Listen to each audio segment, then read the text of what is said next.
আসসালামু আলাইকুম। আজকে আমি আপনাদের সাথে কচু ভর্তার রেসিপিটা শেয়ার করব, পাশাপাশি ছোট্ট একটু গল্প শেয়ার করব। গল্পটা হচ্ছে, আমি আগে নওগাঁতে ছিলাম, তো বাচ্চা খুব জেদ করতে বললে শাক কচুটা বাসায় করতাম না আমি, সময় লাগতো তাই।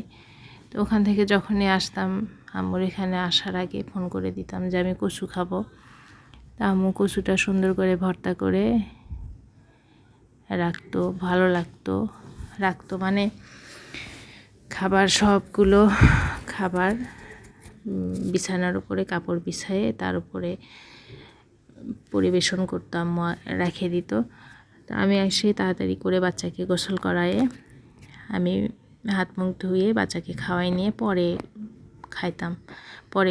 গোসল করতাম। তো এটাই হচ্ছে মায়ের ভালোবাসা। আর খাটের ওপরে দিত, টেবিল ছাড়া, কারণ হচ্ছে খাটে যাতে একটু আরাম করে বসে বাচ্চাকে খাওয়াতে পারি, আমার যাতে একটু আরামটা হয় সেই জন্য। তো ভেজে নেওয়ার পরে কাঁচামরিচ পেঁয়াজ দিয়ে ভেজে নেওয়ার পরে তারপরে আদা আর কাঁচা রসুন দিয়ে মাখায় নিতে হয় সরিষার তেল দিয়ে।